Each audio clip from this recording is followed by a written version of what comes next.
Hi, everyone. Morning, good morning. Yes, as Yon said, I'm sure you do recognize these wonderful people. This is nerve-wracking. What's nerve-wracking? Yeah, being up here. We haven't even started. I mean, I know. got some hard-hitting questions I know. coming your way. I know. Well, let me just say from the get-go, thank you to both of you guys for being such a wonderful example of what a healthy, God-loving, God-fearing marriage is, what it looks like.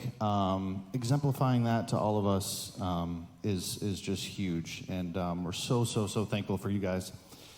But I thought maybe you would want to share a couple things about what has contributed to the health of your marriage and what's been working. Okay. I like kind of having a microphone and then Dan sitting over there and I can say whatever I want. Isn't that kind of fun? I'm going to be super nice. So I'm just going to share a couple of things that are really practical because that's the kind of person I am. But I thought of some things that I learned early on in our marriage and that I'm still learning. So that's the kind of things I'm going to share with you today. So the first thing I want to share about is when we first started in ministry, when Dan was a youth pastor, we took kind of like ministry assessment things. We learned about our gifts and we learned about personalities, which were super helpful in the beginning because when you're married in the beginning and you don't really know each other too well and you're driving each other crazy and you don't really know why, and it's because you're so different from each other. And I would say, like, are you trying to drive me crazy, or are you trying to annoy me, or you're doing it naturally? Or are you trying to hurt my feelings? And that's the kind of things I was thinking in the beginning until I realized, God made us really, really different. I'm kind of a believer in God brings people together who one has the strength and the other has the weakness, and this has the strength and the other has He does it on purpose. Dan has taught before about how marriage is for holiness. And you know how Proverbs says that friendships, iron sharpens iron? And God has been doing that like right from the beginning. And that's why I said I learned it early on, but keeps going, because doesn't that keep happening in your marriage where God is doing that on purpose? It's like he knows that's what we need. So in the beginning, when I thought it was, something that was hurting me, it was really to complement my weaknesses, and it really, really helped to learn, this is something that's helpful for my maturity in my faith and in my marriage too. So that was something early I learned, and I'm learning it all the time, every day in my marriage. And the other thing is that Dan needs my understanding and support and not my criticism. And this is what I mean by that. My words as his wife are super weighty. And maybe as the wife in your marriage, you've learned that too.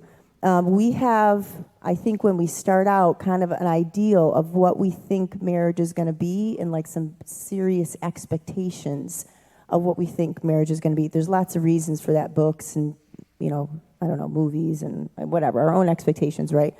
But in the beginning of our marriage, I remember a specific conversation that I had with Dan where he said to me, when I make a mistake or if I just do something dumb or whatever, I already feel disappointed in myself. I already feel like I failed. So if you point it out and you talk about it and you kind of go on and on and on about it, I feel more disappointed in myself. I feel more like a failure. So could you not do that, But again, we're like, how come you're not meeting my expectations, or how come you're not? So I would realize that that's what I was doing, and it's pretty easy to find fault in somebody else, and I'm kind of a black and white person, so it's easy for me to, point that out and find it. Oh, look at all your faults, So it would be easy for me to see that, and easy for me to criticize. And something that I've learned a lot is guys struggle with failure. Like it's like the number one thing. Like it's a big deal. So I've learned through the years to be more silent and to be supportive and just play a supportive role and encourage. And the Lord's God has to really help me with that, because again, I see things just this way, and to come alongside him. So it's been a lot of refining for me to change my thinking and to be supportive. Yeah.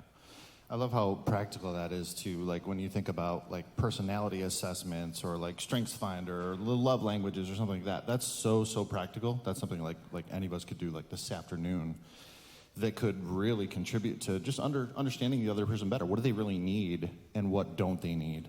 I think that's just huge. So practical. Thank you. How about you, Dan? Yeah, I did not mean to do this, but what I'm going to share is actually 4 F words. Oh boy. I did not mean to do that. When I was all done, I was like, oh, there's an F. There's another F. There's another. So I have 4 Classic. F words. That's the Lord. That is the Lord.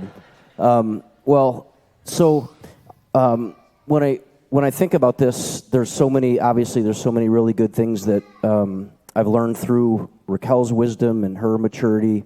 I think, though, that I had to start with discovering that foundational intimacy with Jesus matters. And by that, I don't mean do my devotions all the time and read the Bible all the time.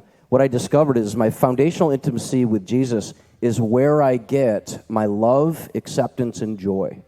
And if I get that from Jesus, then I don't have to demand it from Raquel.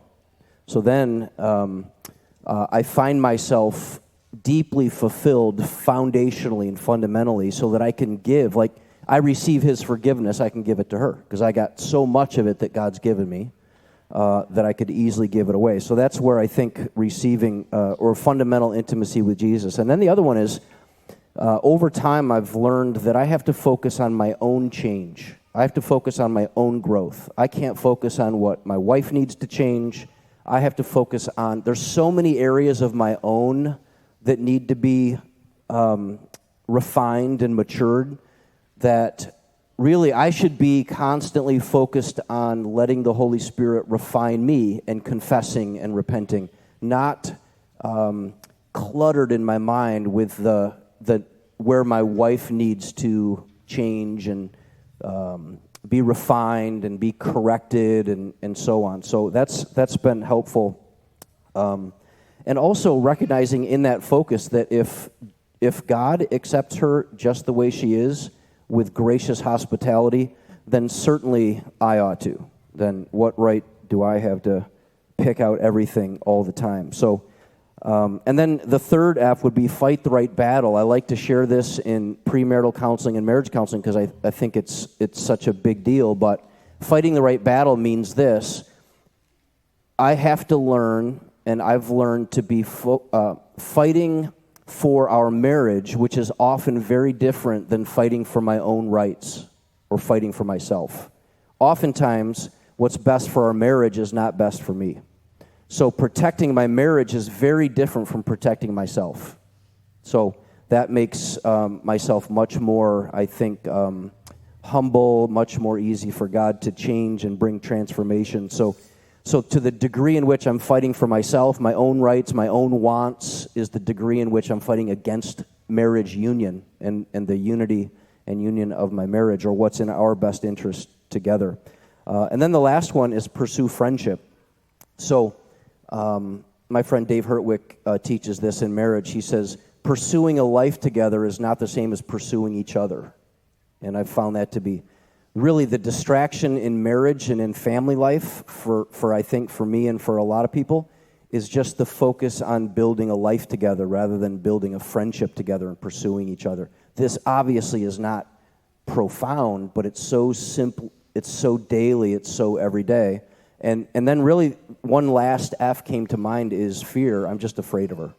So that's my last F. Which is so helpful. That's motivating. Yeah. It can be motivating. Obviously. Kidding, obviously.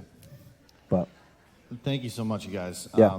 I mean, I can just speak personally for a moment here that my own marriage, Megan and I, we've benefited so much, certainly from your teaching, but mostly just from being around you guys, you know, and the way that you display a love for each other that can only come from God, you know, and the way that you extend grace to one another, that's kind of grace that can only come from God.